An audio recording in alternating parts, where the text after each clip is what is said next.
Assalamualaikum warahmatullahi wabarakatuh. Halo sahabat sehat, selamat datang di podcast Cilotes Hati Puskesmas Kuretaiji Kota Pariaman. Perkenalkan, saya Hasya Prana, mahasiswa profesi dokter gigi Fakultas Kedokteran Gigi Universitas Andalas yang pada saat ini sedang praktik kerja lapangan di Puskesmas Kuretaiji Kota Pariaman. Nah, pada hari ini mungkin sahabat-sahabat sehat Cilotes Hati bertanya-tanya, podcast kali ini tentang apa sih dan dalam rangka apa? Nah, akan saya jelaskan. Podcast kali ini kita akan dibagi menjadi dua sesi. Yang pertama, kita akan membahas tentang bagaimana cara menjaga kesehatan gigi dan mulut selama bulan Ramadan, yang mana juga kita sekarang sedang menjalani ibadah suci bulan Ramadan. Dan untuk sesi yang kedua, kita akan membahas tentang mitos dan fakta seputar gigi, yang mana podcast kali ini juga dalam rangka menyambut Hari Kesehatan Gigi dan Mulut Dunia atau World Oral Health Day, yang mana bertepatan pada tanggal 20 Maret. Nah, sahabat sehat podcast Cilotes Hati, pada podcast kali ini kita sudah ditemani oleh Dr. Gigi Siti Khadijah Nasution, MKM. Beliau adalah dokter gigi praktisi di Puskesmas Kuretaiji Kota Pariaman. Halo dokter, assalamualaikum dok. Bagaimana kabarnya dokter? Waalaikumsalam warahmatullahi wabarakatuh. Alhamdulillah. Alhamdulillah. Nah, sahabat sehat Cilotes Hati, pada podcast kali ini kita akan sharing-sharing ilmu dari Dr. Gigi Siti. Nah, baiklah, langsung saja kita mulai untuk sesi yang pertama, yaitu bagaimana cara menjaga kesehatan gigi dan mulut. Nah, baik dokter, sebenarnya apa sih dok yang dimaksud dengan cara menjaga kesehatan gigi dan mulut tuh? Alhamdulillah, cara menjaga kesehatan gigi dan mulut sendiri di sini kita mempertahankan gigi kita dalam kondisi sehat dan tidak sakit, dengan tidak ada gigi berlubang dan sebagainya menyebabkan gigi sakit. Salah satunya diantara dengan melakukan pemeriksaan gigi rutin 6 bulan sekali dengan tindakan preventif. Tindakan preventif sendiri berguna agar kita cepat mengetahui kalau ada indikasi yang menyebabkan gigi kita berlubang. Sebagaimana kita tahu, kalau menurut saya sendiri, kesehatan gigi dan mulut ini merupakan investasi jangka panjang, investasi seumur hidup.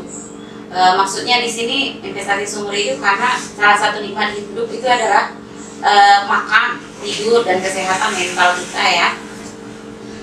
Dengan kita sakit gigi sendiri, salah satu nikmat hidup kita itu berkurang, karena orang sakit gigi itu kan cenderung susah makan, susah tidur, dan kadang emosinya juga nggak stabil ya, sering marah-marah.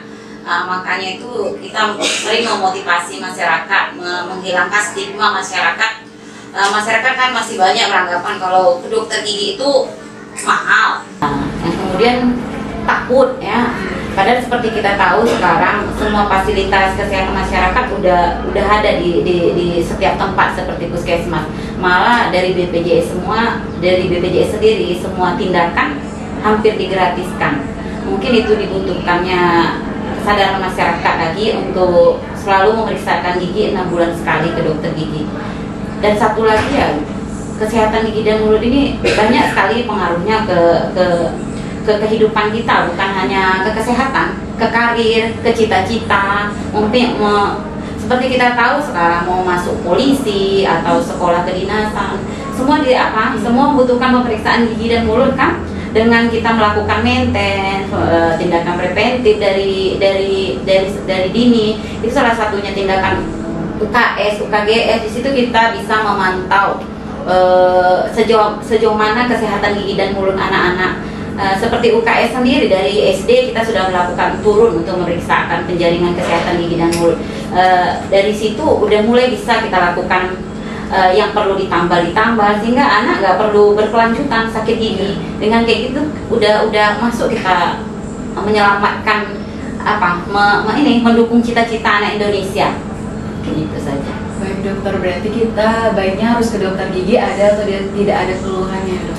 Iya, bukan karena ada keluhan aja. Yang sering terjadi di masyarakat kan, kalau udah sakit gigi baru ke puskesmas kan, malah sering bilang kalau nggak sakit gigi saya nggak mau ke puskesmas. Itu kan kenapa ya, anggapannya salah kan. Padahal lebih baik mencegah daripada mengobati. Baik dokter, dok, bagaimana sih dok cara menjaga kesehatan gigi dan mulut itu sendiri dok? Apa cukup dengan menyikat gigi dokter? Cara menjaga kesehatan gigi dan mulut ya memang salah satunya dengan menyikat gigi 2 kali sehari, pagi dan sebelum tidur. Tapi sebaiknya masyarakat mulai dikenalkan dengan scaling atau bersihkan karang gigi. Seperti kita tahu masyarakat kita sendiri kurang banyak yang paham tentang scaling. Malah kebanyakan pasien yang datang disebutkan scaling belum pernah dengar, padahal si pasien ini udah umur 50, 40. Berarti selama usia 50 tahun belum pernah melakukan tindakan itu. Padahal membersihkan karang gigi sangat-sangat membantu untuk menjaga gigi kita agar tidak berlubang. Karena waktu kita membersihkan karang gigi di situ kelihatan mana lubang yang bisa ditindaklanjutin untuk ditambah. Karang gigi yang menyebabkan infeksi gusi, gingivitis atau peradangan yang berkelanjutan bisa dihentikan. Makanya sangat diperlukan selain sikat gigi 2 kali sehari, perlu dilakukan pembersihan karang gigi atau scaling gigi. Dok, kalau misalnya untuk sikat gigi itu sendiri dok, apa ada saran dokter untuk pemilihan bulu sikatnya dokter? Kalau bulu sikat sendiri memang ada 3 macam, ada yang soft, ada yang hard, ada yang medium, ada yang hard. Kalau menurut saya memang lebih bagus kita menggunakan sikat gigi yang lembut. Dengan metode cara menyikat gigi yang benar. Karena kalau kita menggunakan sikat gigi yang keras sangat berisiko ke gigi kita. Salah satunya permukaan gigi kita bisa tergerus, itu menyebabkan pasien mengeluh-ngilu. Itu yang dinamakan dengan abrasi, atau bisa juga gusinya turun. Jadi perlu sekali pemilihan sikat gigi yang tepat. Kalau misalnya untuk anak-anak dok, apa ada perbedaannya, dan juga dari segi pasta giginya dok, apa ada ketentuan penggunaannya dokter? Baiknya kalau anak-anak sendiri sesuai umurnya dan sesuai kondisi rahangnya ya. Kalau rahang si anak masih kecil sebaiknya menggunakan sikat gigi yang sesuai umurnya. Untuk pasta gigi sendiri kalau dewasa kita boleh meletakkan pasta gigi itu sepanjang sikat giginya ya. Tapi kalau anak seperti di bawah 5 tahun karena pasta gigi ini kan bervariasi tingkat kadar fluoride-nya ya. Kalau anak di bawah 5 tahun itu kadang cara berkumur-kumur juga belum ini, takutnya tertelan dan bisa juga berisiko anak mengakibatkan gigi anak porosis, gampang berlubang. Makanya memang perlu sekali diperhatikan pemilihan sikat gigi yang tepat dan cara pemakaian pasta gigi yang tepat. Baik dokter, dok kan kita kadang juga mendengar dok ada benang gigi. Nah sebenarnya itu apa sih dok, dan pentingkah dok kita menggunakan benang gigi selama di hari-hari? Oh itu dental floss ya, dental floss sama dengan benang gigi. Mungkin di lingkungan kita sendiri masyarakat belum banyak yang mengenal dental floss. Dental floss sendiri itu penting karena bisa membersihkan sela-sela gigi. Cuman yang paling penting itu tadi sikat gigi yang benar 2 kali sehari, pagi dan sebelum tidur, dan sebisa mungkin lakukan pembersihan karang gigi karena kan masyarakat kita tidak semua paham tentang dental floss dan tidak semua juga masyarakat kita sanggup membelinya kan. Kayak gitu. Baik dokter. Dok, selain itu apakah kita perlu dok menggunakan obat kumur atau mouthwash untuk setelah menyikat gigi dokter? Apalagi kalau misalnya dalam bulan puasa ini dok, mungkin kadang orang pengennya biar mulutnya terasa segar begitu dok. Apakah boleh rutin juga digunakannya dokter? Mouthwash itu perlu, tapi memang tidak selalu ya. Jadi nggak selalu karena kita tidak pakai mouthwash makanya gigi kita lubang, tidak itu. Intinya dari gigi itu ya seperti tadi yang saya bilang, memang melakukan tindakan preventif, pencegahan, sikat gigi yang benar, sebisa mungkin melakukan pembersihan gigi. Mouthwash sendiri karena dalam mulut kita sendiri ada bakteri yang aktif. Jadi kalau sebisa mungkin kita memilih mouthwash memang yang tidak mengandung alkohol. Kalau mengandung alkohol, apalagi bulan Ramadan, itu bisa menyebabkan mulut kita lebih kering. Kalau mulut kita lebih kering, yang ada bukannya menghilangkan bau mulut, karena dia lingkungan kita menjadi asam, mengakibatkan jadi mulut kita lebih bermasalah. Baik dokter, mungkin kalau misalnya ada pertanyaan juga dokter tentang menyikat lidah. Nah itu bagaimana dok? Apakah penting juga dilakukan dokter? Kalau selain sikat gigi, menurut saya menyikat lidah itu sangat penting karena sisa makanan yang menumpuk di permukaan lidah itu sangat mempengaruhi kesehatan kita secara keseluruhan. Karena itu bisa menjadi jamur, ya kan? Karena ada bakteri, memang perlu sekali Untuk itu lidah itu memang sudah sikat gigi, sebaiknya kita sikat dengan lembut pakai bulu sikat yang halus. Baik dokter, nah mungkin juga sahabat sehat yang sedang menonton kadang suka bertanya-tanya, kita selama bulan Ramadan, selama berpuasa itu sudah menyikat gigi 2 kali sehari, sudah menyikat lidah juga, dan sudah menjaga kesehatan kebersihan rongga mulut juga, tapi kenapa ya dok selama bulan puasa kadang kita merasa mulut kita tuh lebih bau daripada biasanya dokter? Nah, seperti kita tahu, selama bulan Ramadan ini kan kita tidak makan, tidak minum. Kalau kita tidak makan, tidak minum, otomatis kelenjar saliva, kelenjar ludah kita berkurang. Dengan berkurangnya kelenjar ludah kita sendiri, itu lingkungannya menjadi asam. Kan mulut kita lebih kering, itu mengakibatkan bau. Karena itu kita harus memilih waktu buka, sahur, memilih-milih makanan yang tepat dalam kondisi kita puasa. Makan makanan yang berminyak sebisa mungkin kita hindari. Habis itu kita usahakan makan yang berserat seperti sayur, buah, mungkin itu mengurangi bau mulut kita. Habis itu sebisa mungkin jangan mengkonsumsi kopi, kan dikurangi, karena kopi itu sendiri kafein mengandung diuretik ya. Diuretik itu kan buat kita sering buang air kecil. Kalau kita sering buang air kecil, kelenjar ludah kita kan akan berkurang, maka mulut kita akan kering, dan itu bisa mengakibatkan mulut kita bau juga. Berarti kita lebih ke pemilihan makanan, karena kan masyarakat kita puasa malah berbukanya lebih sering gorengan ya, gorengan dengan TS-nya. itu ya memang itu yang kita seleksi untuk makanan. Karena pengaruh juga ya dok sama keadaan rongga mulut kita selama berpuasa. Iya, itu menjadi asam dia. Nah dokter, mungkin ada beberapa juga sahabat sehat atau pasien-pasien mungkin di Puskesmas Kuraitajie yang bertanya juga selama bulan Ramadan dan mereka misalnya ada keluhan tentang kesehatan gigi dan mulutnya, apakah boleh dok untuk treatment gigi atau perawatan gigi selama bulan Ramadan ini dokter? Boleh, malah mungkin selama bulan Ramadan lebih dianjurkan ya kan. Sesuai yang saya dengar dari Fatwa MUI sendiri, semua tindakan kedokteran gigi boleh dilakukan asal tidak berlebihan. Untuk pencabutan sendiri memang dari ulama sendiri berbeda-beda pandangan, tetapi intinya kalau memang di situ udah ada memang mengharuskan giginya dicabut, lebih banyak manfaatnya daripada modernnya, ya nggak apa-apa dicabut. Dan memang kalau sebisa mungkin sesudah berbuka, tapi kalau memang nggak bisa memang kondisinya harus di pagi atau siang hari, nggak apa-apa dicabut.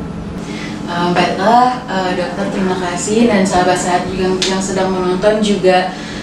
Itulah sesi yang pertama kita tentang cara menjaga kesehatan gigi dan mulut selama bulan Ramadan, dan ternyata seperti itu untuk menjaga kesehatan gigi dan mulut selama bulan Ramadan dengan cara sikat gigi 2 kali sehari, menggunakan minyak lidah, menggunakan dental floss atau benang gigi, dan juga dapat menggunakan mouthwash ya dokter.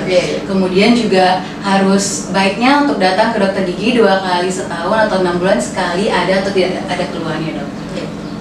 Oke sahabat sehat, sehati, langsung saja kita lanjut ke sesi yang kedua. Nah sesi yang kedua ini nggak kalah menarik nih dok. Kita akan membahas tentang mitos dan fakta seputar gigi dokter. Mungkin banyak di luar sana sahabat sehat yang bertanya-tanya, benar nggak sih, benar tentang ini, tentang itu, begitu dok. Nah sebelumnya kita sudah buka pertanyaan di media sosialnya Puskesmas Kuraitajie, dan mungkin buat teman-teman yang belum follow Instagramnya boleh di follow Puskesmas Kuraitajie. Dan juga dari beberapa pertanyaan pasien-pasien yang di poli ya dok, mungkin banyak yang bertanya sebenarnya boleh nggak, benar nggak atau salah.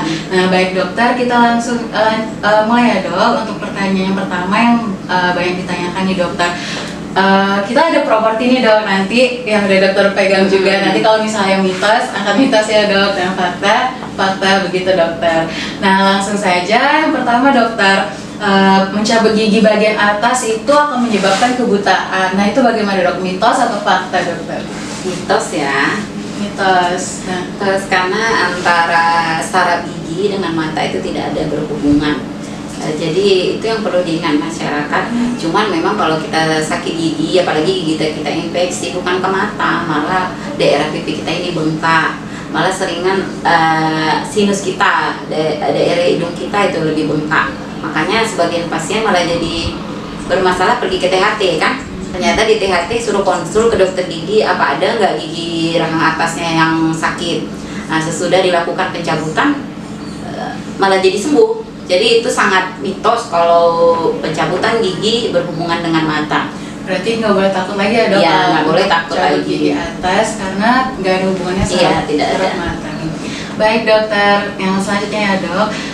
Anak yang memiliki kebiasaan mengisap jari itu dapat mengakibatkan giginya lebih tonggos dokter. Nah itu bagaimana dok? Mitos atau fakta dokter? Nah, itu fakta, benar fakta. ya. Karena waktu anak menghisap jari atau dia ngedot dari kecil, apalagi menurut beberapa penelitian yang durasinya udah lebih dari 4 tahun, maka palatumnya atau lagi-laginya lebih tinggi. Semakin dia mengedot atau semakin dia menghisap jari, giginya akan makin bergerak ke depan. Makanya orang tua tuh memang sebisa mungkin anak dihindari pakai pakai dodot atau kompeng. Atau menghisap jari ya dari orang tuanya lah, menghilangkan kebiasaan jelek anaknya. Baik dokter, mungkin berarti orang tuanya juga harus aware ya dok? Iya, harus. Baik dokter, selanjutnya dokter, bila gigi anak berlubang itu tidak perlu ditambal dokter, menunggu gigi permanennya tumbuh saja. Nah itu mitos atau fakta? Nah itu mitos. Oh mitos. Gigi anak malah harus dijaga sedini mungkin. Jadi kalau anaknya giginya berlubang umur 5 tahun, sementara kan pertumbuhan gigi anak dan pergantiannya itu kan bervariasi umurnya kan. Ada yang bergantinya umur 11 tahun, kalau dia berlubang umur 5 tahun, 5 ke 11 kasihan kan anaknya 6 tahun sakit gigi kan. Kalau segera mungkin di umur 5 tahun ditambal. Jadi mencegah anak sakit gigi, karena anak yang sakit gigi dari kecil itu cenderung susah makan, itu kan berdampak juga ke stunting ya, ke gizi anaknya jadi buruk. Karena susah makannya. Iya, karena susah makan, giginya buruk. Berarti harus sedini mungkin, kalau lubangnya udah kecil aja. Iya, harus segera ditambal. Baik dokter, lanjut ya dok. Nah pertanyaan berikutnya nih dok, gusi berdarah itu normal kah dokter? Orang biasanya kan menganggap kalau misalnya sikat gigi gusinya berdarah, oh ya nggak apa-apa, memang normal begitu dok. Atau tiba-tiba gusinya berdarah dan menormalkan hal itu. Nah itu mitos atau fakta dokter, gusi berdarah itu normal dok?